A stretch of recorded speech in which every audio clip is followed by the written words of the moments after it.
속도에서 만나게 되는데요. 노지에서 송내까지 많이 답답합니다. 반대는 일산 쪽으로도 이 구간 차가 많아서 시흥 요금소에서 송내까지 속도가 많이 떨어져 있고요. 광암터널에서 구리 남양주 요금소 쪽으로도 많이 어렵습니다. KBS 교통정보센터였습니다.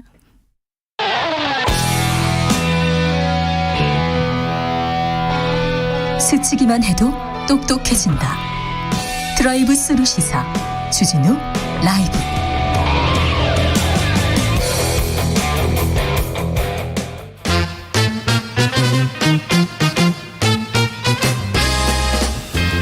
뉴스와 화제 그리고 앞으로 다가온 지방선거 민심은 어떻게 보고 있을까요? 여론조사 빅데이터로 집중 분석해 보겠습니다.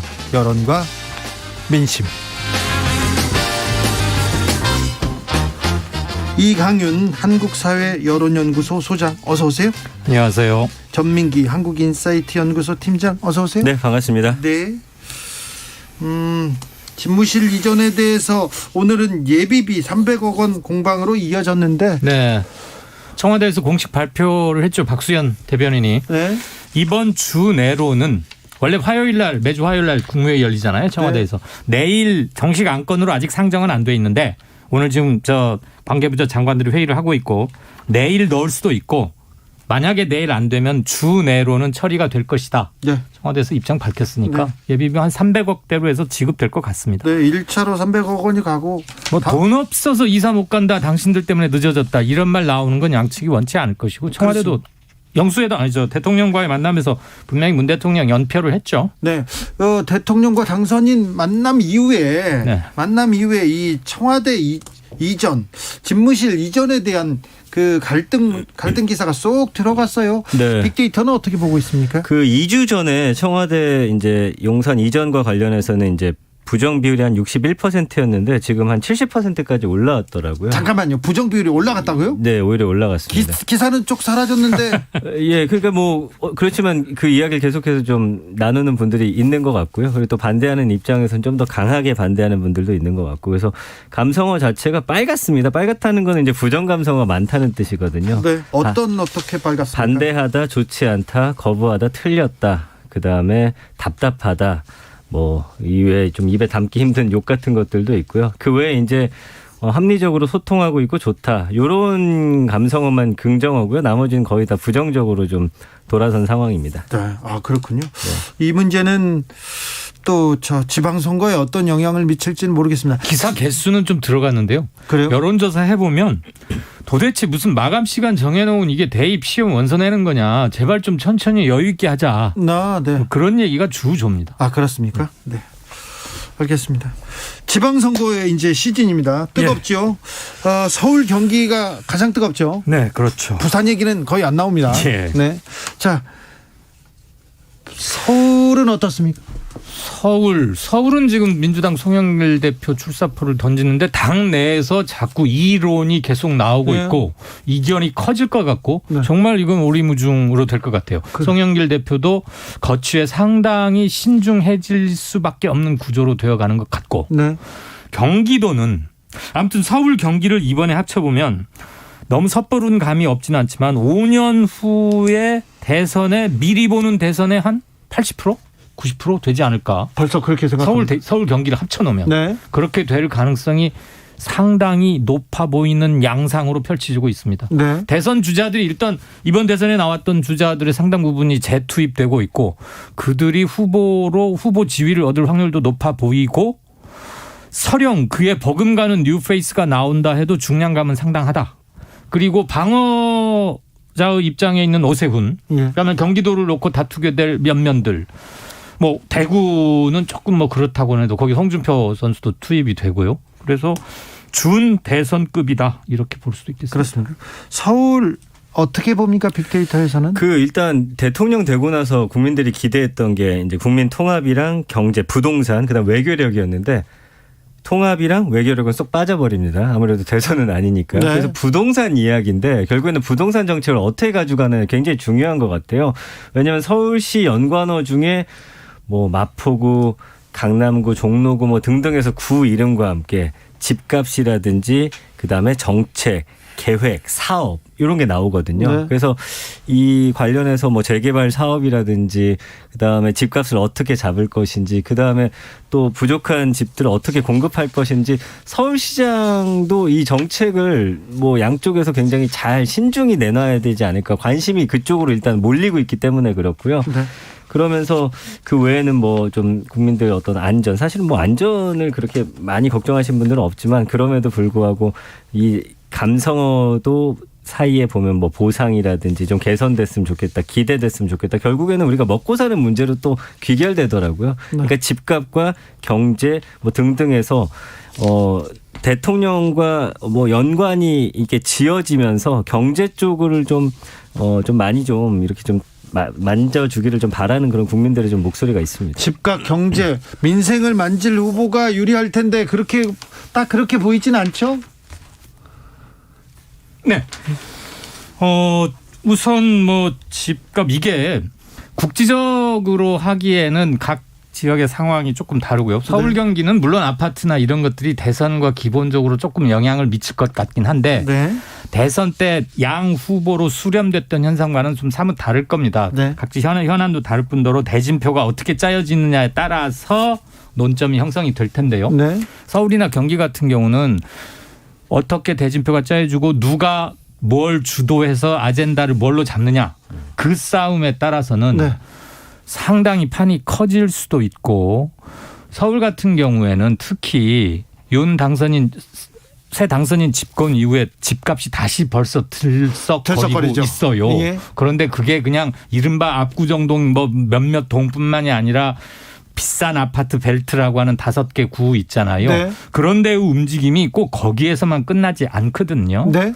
그게 어떻게 영향을 미치느냐에 따라서는 그럼 지난 대선에서는 아파트 가격이 굉장히 부정적인 이슈로 작용을 했는데 그렇죠. 이번에는 새 어떻습니까? 정부에서는 집값이 오르니까 일부 언론에서는 반색을 하고 기대감이라고 표현을 해요. 봄바람. 네, 이거는 대단히 문제가 있는 거죠. 그래서 유권자들이 그걸 어떻게 받아들이고 반응할지도 굉장히 중요한 이슈고 네.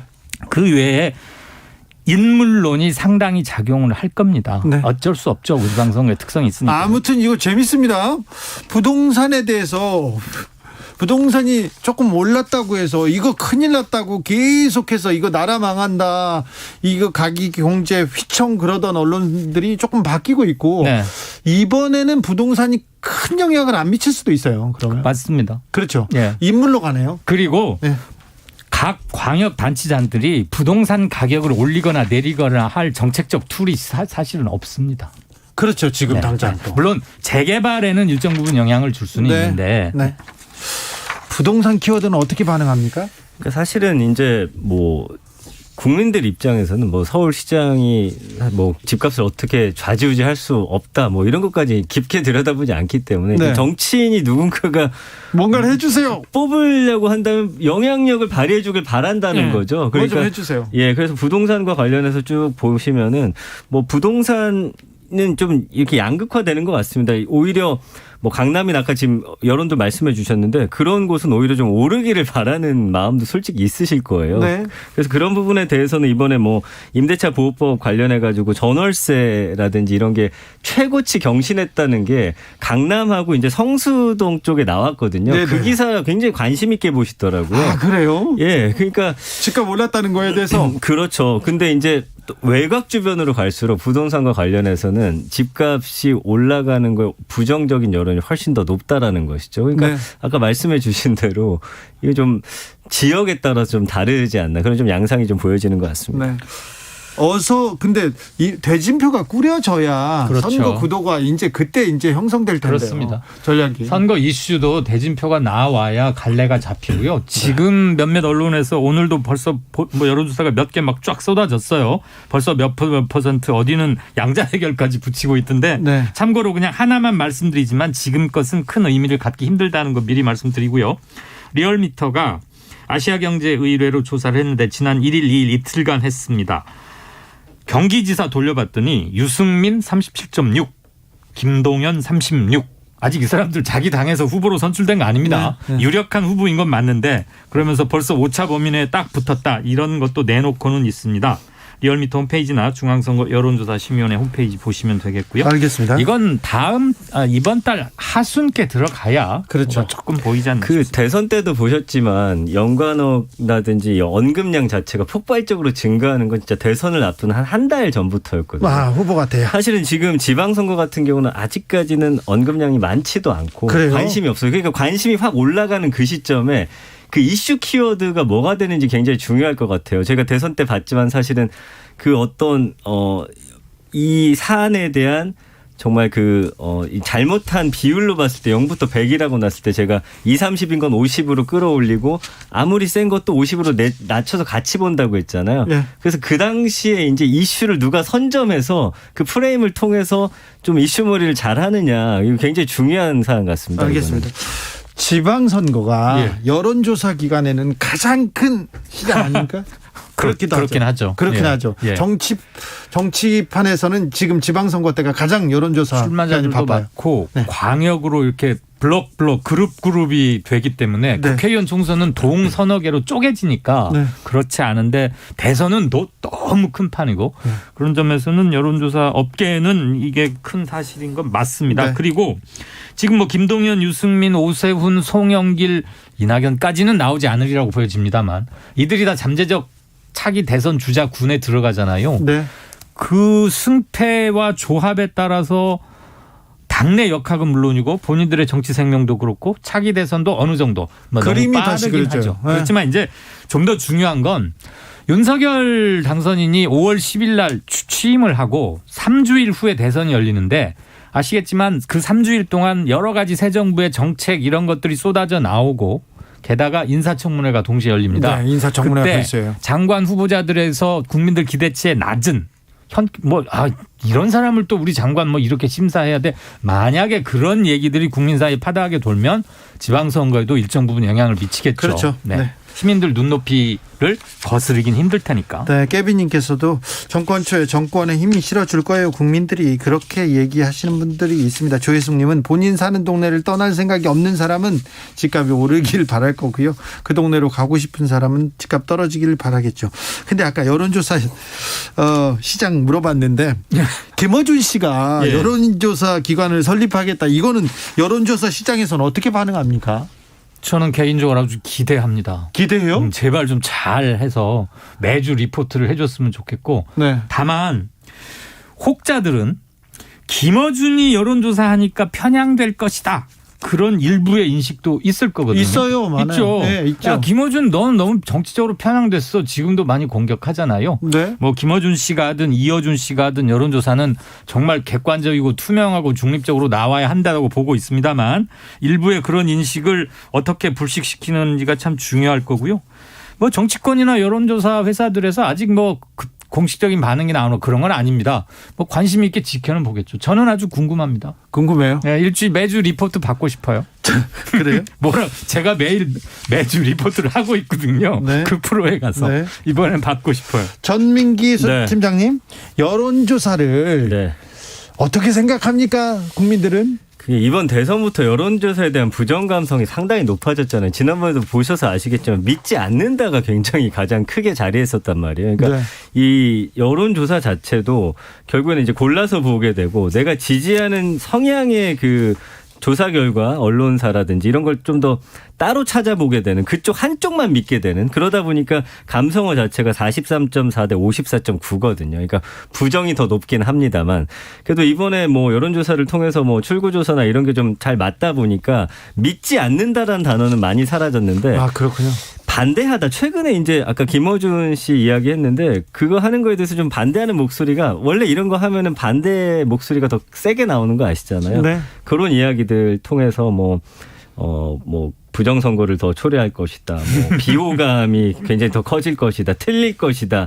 오히려 역풍 맞을 것이다. 의미가 없다. 이런 키워드들이 좀 등장을 하고 있고요. 아, 네. 예, 그 외에는 이제 지지한다, 정확하다, 긍정한다, 대세다, 등등의 키워드로서 반씩 갈리는 모습이 이제는 여론조사가 반응이 그렇습니다. 혹시 김건희 씨에 대한 관심은 요새는 좀 어떻습니까? 그건 제가 지금 확인을 못 해봐서 네, 쑥 던졌습니다. 네, 준비를 해봐야 죄송합니다. 될것 다른 같습니다. 얘기 예, 물어볼게요. 예. 그 박근혜 전 대통령에 대한 키워드 언급량이 좀 높아지는 게 네. 이제 각자 후보가 출마하면서 자꾸 발언에다가 박근혜 전 대통령을 박근혜를 지키겠다. 넣잖아요. 네. 그래서 저는 오히려 예전에는 박근혜 전 대통령에 대한 그 부정 그 비율이 상당히 높았는데 이 최근에 보니까 박근혜 전 대통령에 대한 부정이 좀 사라지고 있더라고요. 아, 그래요? 조금씩 낮아지고 있다라는 그러면은 것이죠. 예. 그 부정적인 그 이미지가 낮아지고 있으면 선거에 영향을 미칠 가능성도 좀 있습니다. 전국적 현상 같지는 않고요. TK 지역에서 일부 박근혜 마케팅을 하는 게 아닌가. 박근혜에 대한 연민 같은 건 좀 정서적으로 있겠죠. 그리고 이제 유영하 변호사가 공식적으로 나의 후원회장은 맞습니다. 박근혜 전 대통령이다. 그러니까 김재원 최고가 지금 여론조사 돌려보면 대구에서는 한 45, 6% 정도를 홍준표 차지하고 있고 네. 김재원 조금 많이 밀리거든요. 그래서 아마 공동 마케팅을 하는 게 아닌가 그런 생각이 좀 듭니다. 그런 것도 나머지 있어요? 지역에서는 정치적인 존재로 부활하기에는 조금 여러 가지로 한계가 많고 그런 시대가 아니지 않나. 윤석열 당선인에 대한 기대치는 어떻습니까? 많이 떨어지고 있습니다. 떨어지고 있어요? 저희가 오늘 조사를 해서 발표했는데요. 네. 떨어지고 있다고요? 아, 요새 윤석열 당선인이 쫙 빠지다가 네, 조금 안 보이면서 예. 청와대에서 문재인 윤석열 회동이 있고 나서 네. 떨어지는 건 일단 브레이크는 걸렸고요. 예. 일부 조사에서는 39%까지 그러니까 3자를 찍을 정도로 그랬는데 대선 당시 본인이 얻은 득표율까지는 회복이 된 것 같아요. 예. 그런데 제가 떨어지고 있다라고 말씀드린 거는 이전에 역대 대통령들 그 김대중부터 시작해서 뭐 이명박 유축해가지고 문재인까지 문재인은 인수위 시절은 없었지만 그들이 인수위 2주차 3주차 때 보였던 평균적인 7, 지지율 또는 80%가 넘었죠. 기대치에 비하면 현격히 낮다. 그러니까 그런 점에서는 좀 많이 떨어진다라는 거고 대선 종료일인 3월 10일로부터 카운트를 해보면은 상당히 빠지다가 청와대 얘기가 기사에서 아까 주 앵커 말씀대로 기사에서 사라지면서 청와대 건으로 인한 감점은 일단은 멈춘 것 같아요. 예. 그리고 저희 걸로는 오늘 새 정부 국정전망을 물었더니 긍정적으로 본다 49.6, 부정 46.8. 그래서 이건 뭐 오차범위 이내고 아직 50%가 채 안 된다는 게 포인트 같고요. 이게 이전 당선자들의 한 70, 80%에 비하면 현격히 적은 건데 이번 대선이 불과 0.7%포인트밖에 차이가 안 났기 때문에 반대자 또한 굉장히 막강하고 유심히 보고 있는 국면이다. 이렇게 봐야겠죠. 극단적으로 갈려 있고 아직은 관망하고 있다 이렇게 보면 되겠죠. 청와대 집무실 이전이 굉장히 컸습니다. 빅데이터 상에서도 지금 윤석열 당선인 관련해서 부정 비율이 55에서 60% 정도 돼요. 이게 당선 이전과 사실은 크게 달라지지 않았다라는 비슷하군요. 거는 기대감이 원래는 나와야 되거든요. 설렘이라든지 뭐 등등의 키워드가 등장 안 하는 거 말씀해 주신 대로 뭐 여가부터 해가지고 뭐 등등의 이슈들 이전 뭐 해가지고 청와대 집무실 이전 해가지고 사실은 긍정비율을 끌어올리지 못하는 요인이 좀 되고 있는 것 같습니다. 관련해서 짧게 두 문장만 더 말씀드리겠습니다. 네. TBS 의뢰로 저희 KSOI가 4월 1일 2일 이틀간 조사했고요. 중앙여론조사심의위원회 홈페이지에 올라 있고 정당 지지율을 보면 민주당 34.1, 국민의힘 31.2. 대선은 국힘이 이겼는데 정당 지지도에서는 민주당이 오차범위 내지만 조금 앞서는 기현상이라고 할 수 있고요. 기현상이네요. 기현상이고 세 번째 정당 지지율에서 1, 2, 3위가 어디냐면 무당파입니다. 네. 무당파가 17.7. 그런데 지난 대선 직전에 비해서 정치적 허탈감 같은 게 작용했는지 무려 10%포인트가량 급증을 했어요. 네. 약 보름이 채 안 된 사이에. 그다음에 현 문재인 대통령에 대한 국정평가도 긍정이 48.8, 부정 49.1. 거의 차이가 없죠. 네. 0.3%포인트 차이니까 저희가 14개월 조사해 왔는데 최소 격차가 이번 주였습니다. 아, 그렇습니까? 대단히 이례적인 현상입니다. 네. 여기까지 할까요? 이강윤, 전민기, 이강윤 두 분 감사합니다. 고맙습니다. 주진우 라이브는 여기서 인사드리겠습니다. 참 청와대를 개방하고 그다음에 용산으로 가면 또 민심이 움직일까 그것도 한번 주목할 만한 2022년 한국전력은 한 걸음 천천히 가겠습니다. 조금 늦더라도 함께 갈 수 있도록 천천히 가더라도 안전히 갈 수 있도록